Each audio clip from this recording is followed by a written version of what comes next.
Hello, ladies and gentlemen, and welcome to another episode of The Reading Corner with MooseChangerPat. Oh, it's me, in case you're wondering. Today, we are reading Chapter 28 of Queen of Sorcery by David Eddings, and as always, you should support the original work by buying the original book. Chapter 28. There were other things they made him drink, some bitter, some sickeningly sweet, and his mind seemed to sink deeper with each cup he raised to his lips. His eyes began to play strange tricks on him. It seemed somehow that the world had suddenly been drowned and that all of this was taking place under water. The walls wavered, and the figures of the kneeling eunuchs seemed to sway and undulate like seaweed in the endless wash and eddy of tide and the current. The lamps sparkled like jewels, casting out brilliant colors in slow-falling showers. Geryon slumped, all bemused, on the dais near Salmisra's divan.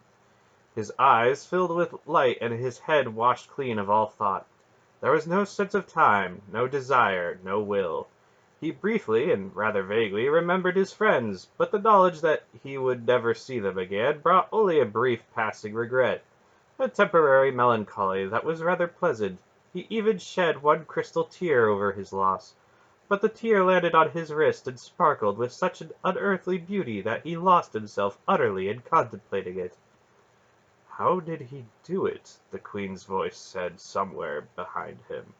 Her voice was so beautifully musical that the sound of it pierced Geryon's very soul. "It has power," Moss replied, his serpent voice thrilling Geryon's nerves, vibrating them like the strings of a lute. "Its power is untried, undirected, but it is very strong.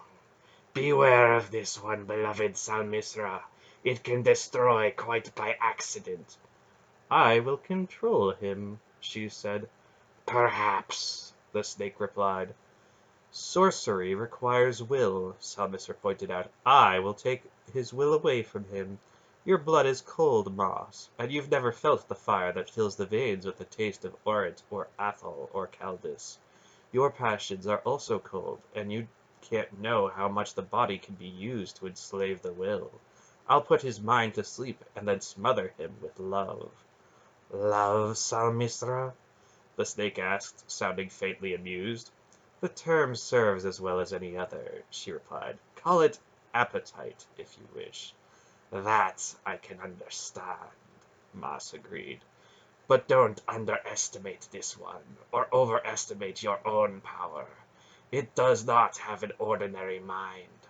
There's something strange about it that I can't quite penetrate." "We'll see," she said. "Sadi," she called the eunuch. "Yes, my queen." "Take the boy. Have him bathed and perfumed. He smells of boats and tar and salt water. I don't like such alluring smells. At once, eternal Salmisra." Geryon was led away to a place where there was warm water. His clothes were taken from him, and he was immersed and soaped and immersed again. Fragrant oils were rubbed into his skin, and a brief loincloth was tied about his waist. Then he was taken quite firmly by the chin, and rouge was applied to his cheeks. It was during this process that he realized that the person painting his face was a woman. Slowly, almost incuriously, he let his eyes move around the bath chamber. He realized that, except for Sadi, everyone there was female. It seemed that something about that should bother him, something having to do with appearing naked in the presence of women, but he could not exactly remember what it was. When the woman had finished painting his face, Sadi the eunuch took his arm and led him again through the dim, endless corridors back to the room where Salmisra half lay on her divan, beneath the statue, admiring herself in the pedestal mirror beside her. "Much better," she said, looking Geryon up and down with a certain appreciation. "He's much more muscular than I thought. Bring him here." Sadi led Geryon to the side of the queen's divan, and gently pressed him down onto the cushions where Essia had lounged. Salmisra reached out with a lingeringly slow hand and brushed her cold fingertips across his face and chest. Her pale eyes seemed to burn, and her lips parted slightly. Geryon's eyes fixed themselves on her pale arm. There was no trace of hair on that white skin. Smooth, he said vaguely, struggling to focus on that peculiarity. Of course, my Bulgarian, she murmured. Serpents are hairless, and I am the queen of the serpents. Slowly puzzled, he raised his eyes to the lustrous black tresses tumbling down across her white shoulders. Only this, she said, touching the curls with a sensuous kind of vanity. How? He asked. It's a secret, she laughed. Some day perhaps I'll show you. Would you like that? I suppose so. Tell me, Bulgarian, she said, do you think I'm beautiful? I think so. How old would you say I am? She spread her arms so that he could see her body through the flimsy gauze of her gown. I don't know, Garion said. Older than I am, but not too old. A brief flicker of annoyance crossed her face. Guess, she ordered somewhat harshly. 30, perhaps? He decided, confused. 30? Her voice was stricken. Swiftly, she turned to her mirror and examined her face minutely. You're blind, you idiot! She snapped, still staring at herself in the glass. That's not the face of a woman of 30. 30, 23, 25 at the most. Whatever you say, he agreed. 23, she stated firmly. Not a single day over 23. Of course, he said mildly. Would you believe that I'm nearly 60? She demanded, her eyes suddenly flint hard.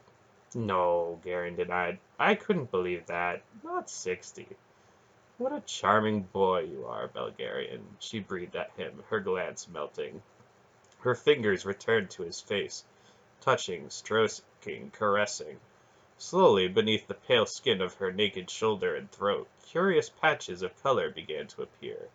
A faint mottling of green and purple that seemed to shift and pulsate, growing first quite visible and then fading. Her lips parted again, and her breathing grew faster. The molting spread down her torso, beneath her transparent gown. The color seemed to writhe beneath her skin. Moss crept nearer, his dead eyes suddenly coming awake with a strange adoration.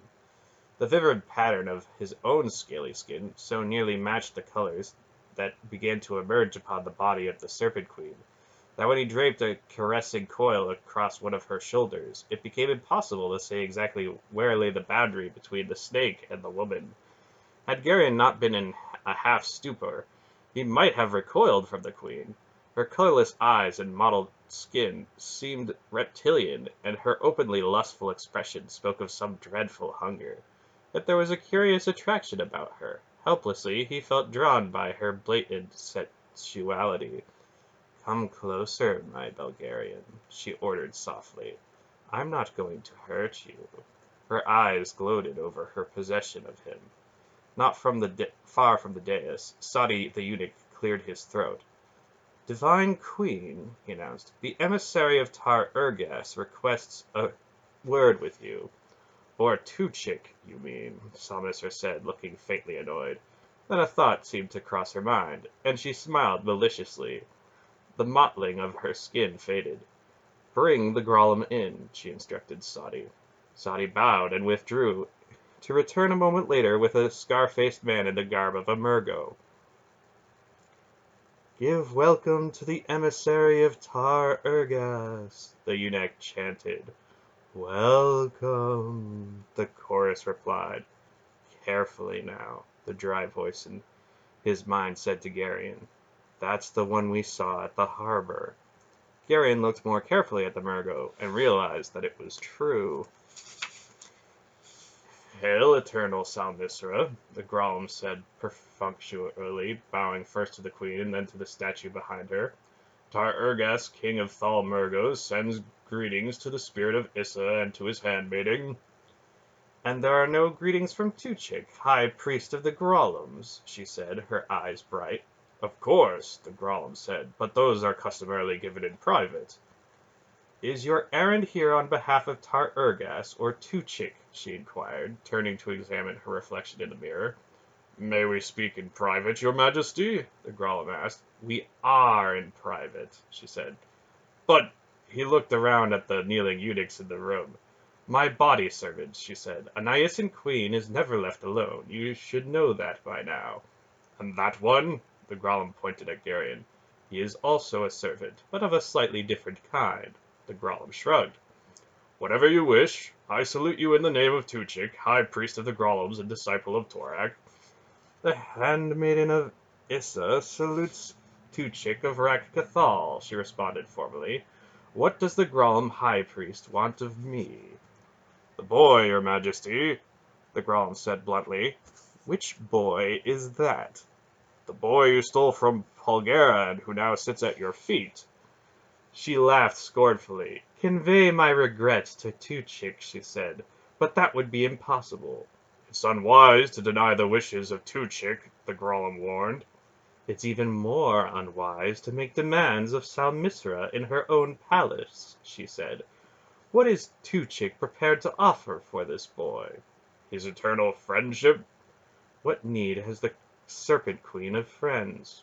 Gold, then, the Grolim offered with annoyance. I know the secret of red gold of Angarak, she told him. I don't wish to become a slave to it. Keep your gold, Grolim. Might I say that the game you play is very dangerous, your majesty, the Grolim said coolly. You've already made Polgara your enemy. Can you afford the enmity of Tuchik as well? I'm not afraid of Polgara, she answered, nor of Tuchik. The Queen's bravery is remarkable, he said dryly. This is beginning to get tiresome. My terms are very simple. Tell Tuchik that I have Torak's enemy, and I will keep him unless... She paused. Unless what, your highness? If Tuchik will speak to Torak for me, an agreement might be reached. What sort of agreement? I will give the boy to Torak, as a wedding gift. The Grolim blinked. If Torak will make me his bride and give me immortality, I will deliver Belgarian up to him. All the world knows the dragon god of Angarak is bound in slumber, the Grolim objected. But he will not sleep forever, Salmisra said flatly. The priests of Angarak and the sorcerers of Aloria always seem to forget that eternal Salmisra can read the signs in the heavens as clearly as they. The day of Torak's awakening is at hand.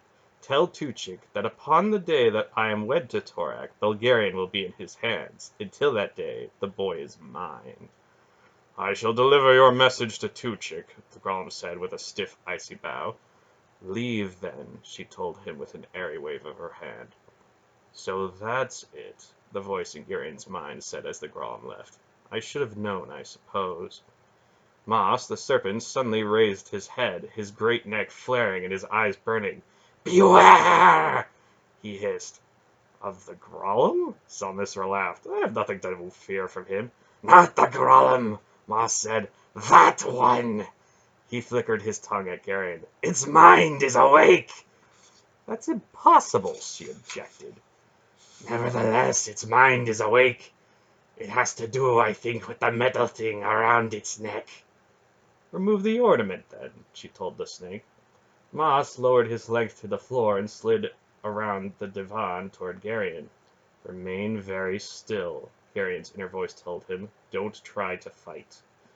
Numbly, Garion watched the blunt head draw closer. Moss raised his head, his hood flaring. His nervous tongue darted. Slowly, he leaned forward. His nose touched the silver amulet hanging about Garion's neck. There was a bright blue spark as the reptile's head came in contact with the amulet. Garion felt the familiar surge, but tightly controlled now, focused down to a single point. Moss recoiled, and the spark from the amulet leaped out, sizzling through the air, linking the silver disc to the reptile's nose. The snake's eyes began to shrivel, and steam poured from his nostrils and his gaping mouth. Then the spark was gone, and the body of the dead snake writhed and twisted convulsively on the polished stone floor of the chamber. Moss! Salmisra shrieked. The eunuch scrambled out of the way of the wildly thrashing body of the snake. My queen! A shaved head functionary gibbering from the door. The world is ending! What? Salmisra tore her eyes from the convulsions of the snake. The sun has gone out! Noon is as dark as midnight! The city has gone mad with terror!